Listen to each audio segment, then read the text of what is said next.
Hi there. This will be a slightly more serious video, but that's okay. Don't have to make lighthearted videos all the time. Um, so this video is about the topic of how tire size might actually influence the ASIL rating of chassis systems.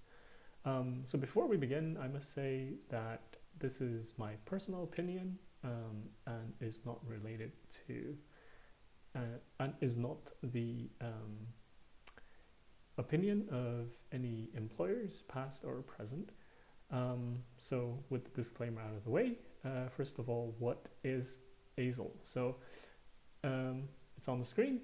ASIL refers to Automotive Safety Integrity Level, a risk classification system defined by the ISO 26262 standard for the functional safety of road vehicles. What is functional safety? Functional safety is the absence of unreasonable risk due to hazards caused by malfunctioning behavior of electrical or electronic systems. And ASILs establish safety requirements based on the probability and acceptability of harm for automotive components to be compliant with ISO 26262. So basically, it's classifying just how bad things will get if a particular electrical or electronic component on your car fails. Logically, for example, anti-lock braking is ASIL D, which is the highest ASIL rating, because if you lose your brakes, that's pretty bad. If you lose your power steering, that's also pretty bad. On the other hand, like rear lights is only ASIL A. And there are some things which are not even mentioned, like your interior lights, they don't even get an ASIL rating. They will probably be just QM or quality management. So how are the ratings assigned? Well, that is assigned based on the table like this. So there are three main components. There's the severity, there's the exposure, and there's the controllability. Now, I must say I'm in no way an expert in functional safety, but I just have a basic understanding. So what happens is that typically functional safety engineers will discuss the failures of a particular system on the vehicle with the owners of that component or system, and together they will assign the severity of that part or system failing, the amount of so this is like how bad can people get injured or not. Exposure is how likely how often does the passenger get exposed to that failure,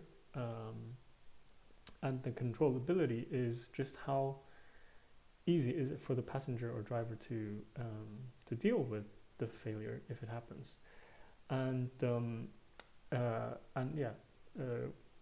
Logically, if it's severe and if the exposure is high and the controllability is low, you end up with a very high ASIL rating. Whereas if you only have no injuries or very light injuries, very low exposure, and controlling things once the failure happens, then you end up with a very low ASIL rating of QM. So how does that relate to tires actually? Well, the thing with tires is that there is this thing called the tire saturation effect, where load transfer will typically reduce the vertical load from one side added to the other side, and as a result you end up with less grip. So this is a slide from my online vehicle dynamics course that I borrowed.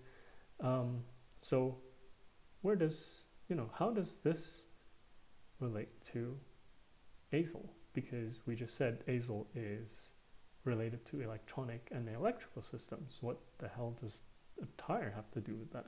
Well, as you know, many vehicles these days have active chassis systems, such as active anti-roll bars, active dampers, or all kinds of these things. And yeah, so the and clearly such systems have an effect on the load transfer. So as you can imagine, when designing such systems, or the control systems of such systems, the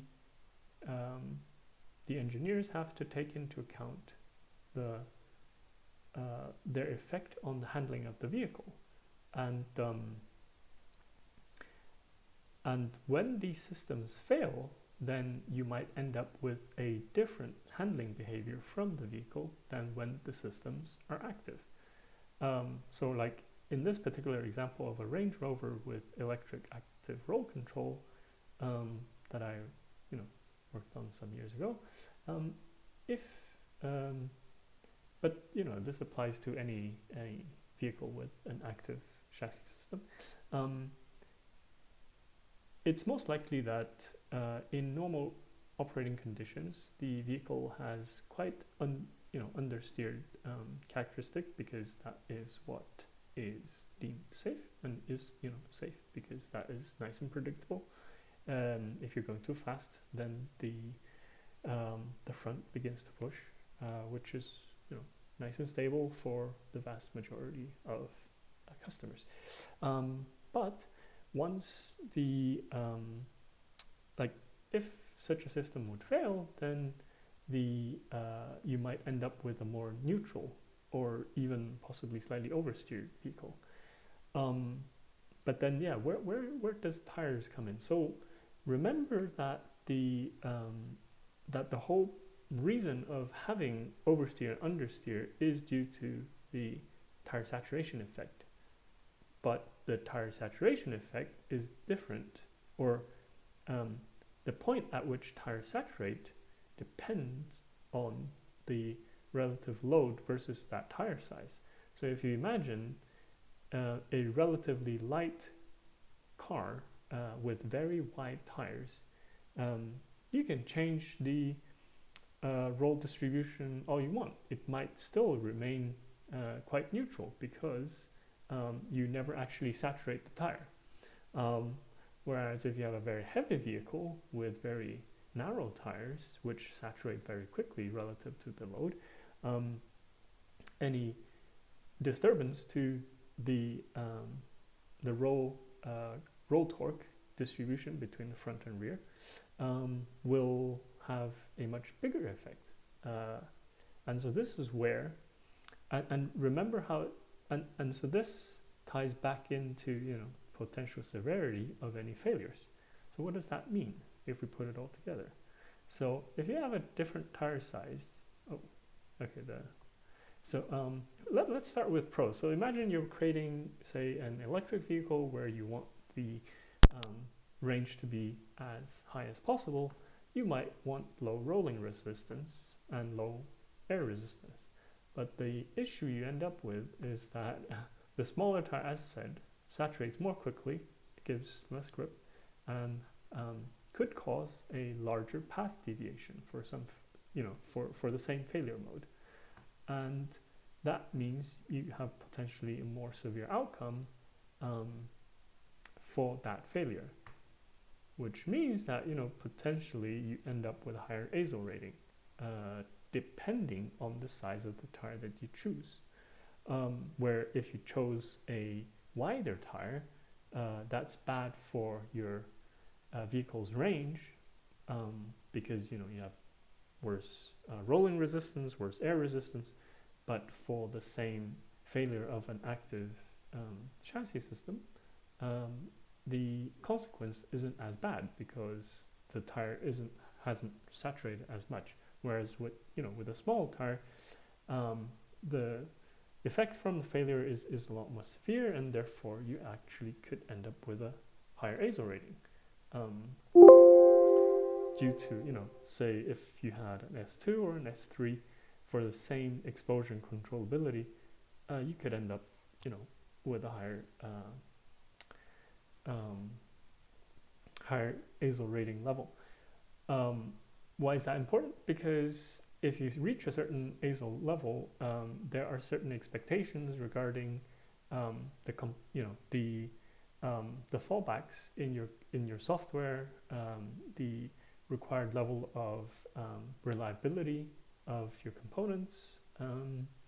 So there are definitely more stringent checks and requirements to fulfill if you are having a higher ASIL rating than a lower ASIL rating, and therefore, if we go back to the first slide,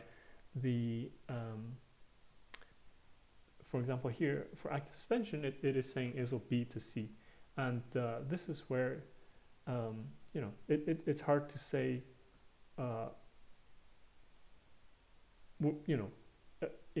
as a blanket statement that active suspension is always an ASIL B or an ASIL C, because it depends. It depends on the vehicle, depends on the center of gravity height, if it's a SUV or a sedan. For SUV with high COG, where you have more load transfer, for the same tires, the effects are worse. For the same vehicle, if you change the tire size, that changes the ASIL level. So yeah, hope this was informative. If you like such videos, comment below, and I try to make more. Yeah, hope it was interesting. Until next time.